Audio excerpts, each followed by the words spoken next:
오늘도 예언의 말씀을 읽고 듣고 묵상하는 우리 모두에게 예수님으로 행복한 한날이 되시기를 주님의 이름으로 축복합니다.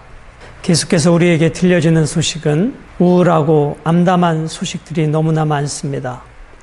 지구촌에서 벌어지는 각종 자연재해, 계속해서 확산되는 코로나, 우리의 모임은 기대가 또다시 허탈감으로, 그럼에도 불구하고 범사에 감사하라 하신 아버지의 말씀이 계시기에 오늘도 이 모든 상황을 합력하여 선을 이루실 주님을 기대하며 오늘도 말씀 앞에 서게 됩니다. 함께 묵상하실 본문은 출애굽기 34장 1절로 9절의 말씀입니다. 하나님께서는 언약을 파기하고 범죄한 이스라엘 백성들을 포기하지 않으시고 저들에게 은혜를 베풀어 주십니다. 이스라엘 백성들이 선에서가 아니라 신실하신 하나님, 언약의 신실하신 하나님의 성품으로 인하여 저들은 진멸되지 아니하고 오늘 본문을 통해서 다시 하나님 앞에 그 언약으로 나아갈 수 있는 것입니다. 오늘 본문에 나타난 하나님의 성품을 묵상하면서 그 하나님의 자비롭고 은혜롭고 인자와 긍휼이 많으시고 노하기를 더디하시는 아버지의 성품 때문에 오늘도 여러분과 제가 이 아침에 진멸되지 아니하고 이렇게 있음을 고백하게 되어집니다. 자, 1절부터 4절까지는 새로운 돌판을 만들라고 모세에게 지시하셨습니다. 여호와께서 모세에게 이르시되 너는 돌판 둘을 처음 것과 같이 다듬어 만들라. 내가 깨트린 처음 판에 있던 말을 내가 그 판에 쓰리니 하나님께서 친히 쓰신 두 개의 돌판을 받아들고 시내산을 내려오던 모세, 그러나 그 아래에서 금송아지를 만들어 놓고 우상 숭배하는 저들을 향하여 그 두 개의 돌판이 던져졌습니다. 그 돌판이 던져졌다라는 말씀의 의미는 이스라엘 백성들이 언약을 깨트렸다라는 것입니다. 이스라엘 백성들이 언약을 깨트렸음에도 불구하고 언약의 신실하신 하나님께서는 모세를 향하여 다시 두 돌판을 만들고 이른 아침 그 시내산 정상에 올라오라 말씀하십니다. 여러분, 이때 모세의 나이는 80이 넘는 고령의 나이였습니다. 그가 두 개의 돌판을 들고 산 정상에까지 오르기는 쉬운 일이 아니었을 것입니다. 그럼에도 불구하고 오늘 말씀에 보면 모세는 4절에 여호와의 명령대로 시내산에 올라갔다. 이것이 믿음 생활입니다. 이것이 말씀을 받는 자의 자세입니다. 내가 올라가고 싶다고 올라간 것도 아니고 올라가고 싶지 않다고 올라가지 않은 것도 아닙니다. 하나님께서 이른 아침에 두 개의 돌판을 준비하여 올라오라 할 때에 모세는 순종함으로 두 개의 돌판을 들고 그 고령의 나이에 시내산 정상을 올라가고 있습니다. 아침까지 준비하고 아침에 시내산에 올라 산 꼭대기에서 내게 보이되, 그러므로 이 두 개의 돌판은 아침까지 미리 준비되어 있어야 하는 돌판이었습니다. 그리고 모세는 두 개의 돌판을 들고 시내산에 올라가 하나님 앞에 서야 했습니다. 3절, 아무도 너와 함께 오르지 말며 온 산에 아무도 나타나지 못하게 하고 양과 소도 산 앞에서 먹지 못하게 하라. 모세가 시내산 정상에서 하나님의 임재하신 가운데 하나님으로부터 이 계명을 받을 그 첫 번째에도 하나님께서 이렇게 지시하셨고, 다시 모세가 두 개의 돌판을 들고 시내산 정상으로 올라올 때에 그 주변에는 짐승까지도 없게 하라고 말씀하셨습니다. 이것은 다시 그 언약을 회복시키시는 아버지의 마음을, 아버지의 모습을 표현하고 있는 것입니다. 4절, 모세가 돌판 둘을 처음 것과 같이 깎아 만들고 아침에 일찍 일어나 그 두 돌판을 손에 들고 여호와의 명령대로 시내산에 올라가니. 순종하는 모세를 통해서 하나님께서는 이스라엘 백성들에게 다시 하나님의 계명을, 하나님을 예배하는 계명을, 하나님과 이웃을 사랑하는 계명을 친히 쓰셔서 주실 것입니다. 5절부터 7절까지는 영광을 보여주시고 하나님 자신의 이름을 선포하십니다. 여호와께서 구름 가운데에 강림하사 그와 함께 거기 서서 이른 아침 2개의 돌판을 들고 시내산 정상에 오른 그 모세 곁에 하나님께서 구름 가운데 강림하셨습니다. 여러분, 그 광경을 상상해 봅니다. 얼마나 영광스럽고 얼마나 거룩하고 얼마나 하나님의 광채로 충만한 곳이었을까요? 비록 하나님의 얼굴을 볼 수는 없지만 하나님의 임재를 충만히 느끼는 그 모세는 얼마나 영적으로 충만했을까요? 사랑하는 여러분, 오늘도 하나님께서 모세와 함께 거기 서 계셨던 것처럼 이 광야의 인생길에 비록 우리들의 눈으로는 볼 수 없지만 그분의 임재를 충분히 느끼며 임마누엘로 동행하시는 그 하나님과 함께 이 광야의 여정을 오늘도 우리는 살아가야 할 것입니다. 오늘도 내 곁에서, 내 앞에서, 내 뒤에서 나를 도우시는 하나님, 내 갈 길을 지도해 주시는 하나님, 내 인생의 이정표가 되어주시는 그 하나님, 그 여호와께서 여호와의 이름을 선포하셨습니다. 6절, 여호와께서 그의 앞으로 지나시며 선포하시되 여호와라 여호와라, 자비롭고 은혜롭고 노하기를 더디하고 인자와 진실이 많은 하나님이라. 여호와께서 자신을 어떻게 소개하셨습니까? 여러분, 일찍이 모세가 하나님의 부르심 앞에 호렙에 오를 때 불꽃 가운데 하나님께서 모세에게 자신을 이렇게 소개하셨습니다. 나는 스스로 있는 자라. 그런데 오늘 본문에서는 모세에게 자신을 이렇게 소개하십니다.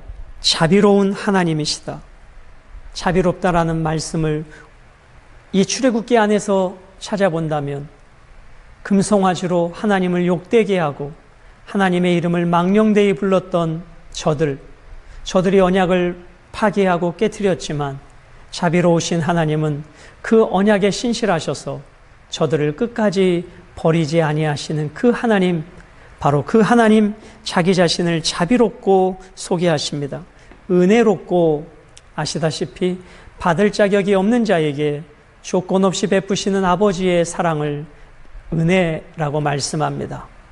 아브라함과 이삭과 야곱, 이스라엘 민족이 강해서가 아니라 하나님의 신실하심으로 영원히 멸망받을 수 없지만 하나님의 주권적 사랑으로 선택하셔서 저들을 다시 언약 백성으로 이끌어 가시는 하나님의 은혜, 노하기를 더디하고 비록 금송아지 우상 숭배로 목이 곧은 백성, 진멸해야 될 백성이지만 하나님은 또다시 저들을 용서하시고 저들을 향해서 기대하시며 저들에게 다시 그 2개의 돌판을 통해서 하나님의 계명을 주시는, 노하기를 더디하시는 하나님, 천년을 하루같이, 하루를 천년같이 기다리시며 우리가 범죄할 때마다 징계하지 않으시고 격려하시고 깨닫게 하시고 때로는 채찍질 하시지만 그 채찍질은 돌아오기를 원하시는 아버지의 사랑인 것을 우리는 기억하는 것입니다.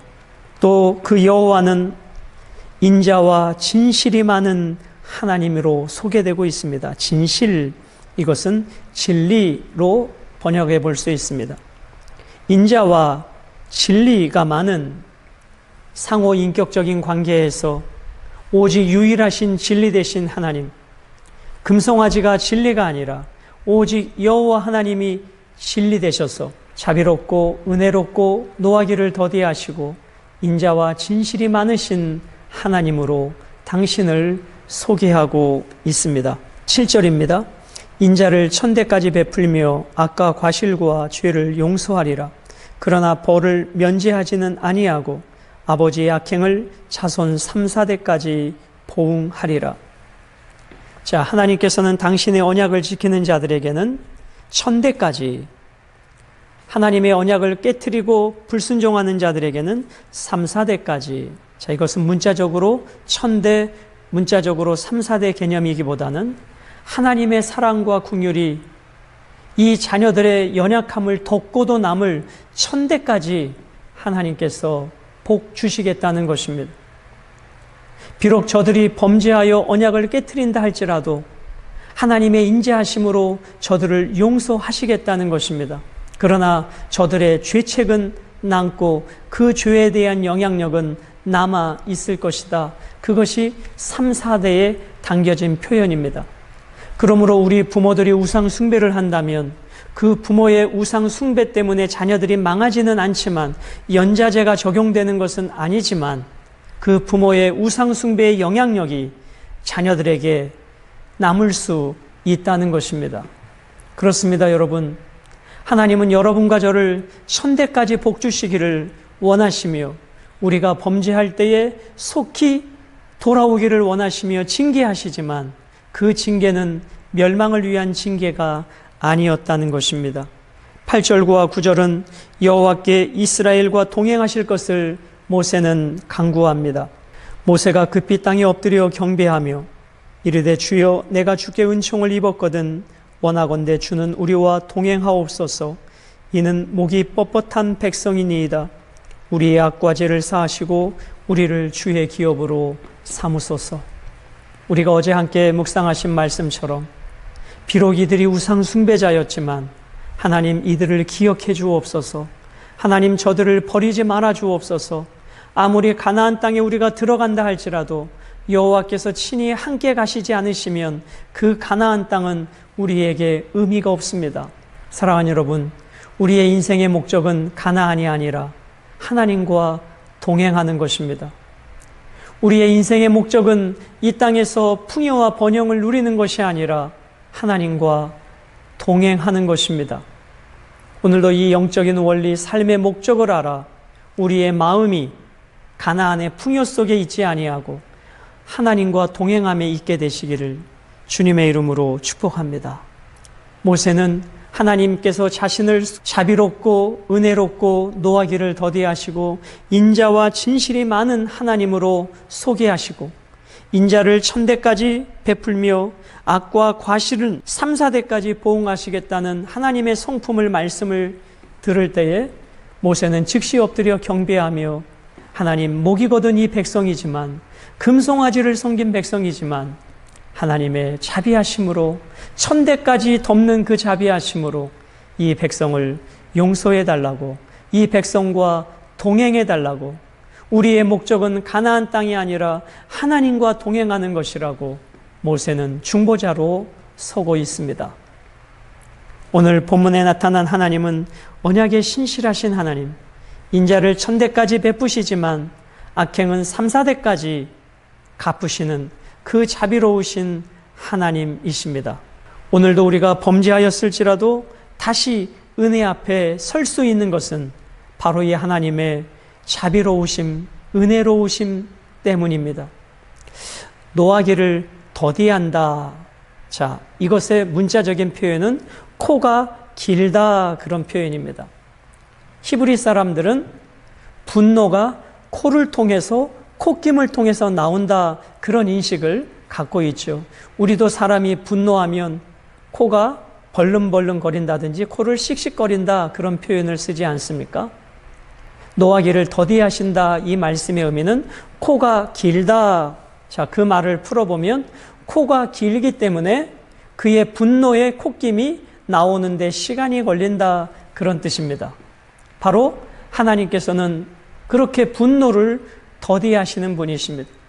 우리가 범죄할 때마다 즉시 분노하신다면 누가 살아남을 수 있겠습니까? 오늘 말씀을 맺습니다.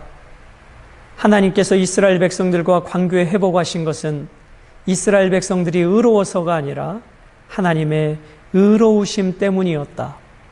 오늘도 우리가 그 하나님의 의로우심의 날개 아래 보호받고 그 하나님의 인도하심 아래 하나님께서 우리의 인생들에게 주신 2개의 돌판, 하나님의 말씀을 오늘도 가슴에 새기고 오늘 하루 광야의 여정을 힘있게 살아가게 되시기를, 하나님의 임재를 경험하며 승리하는 한 날이 되시기를 주님의 이름으로 축복합니다.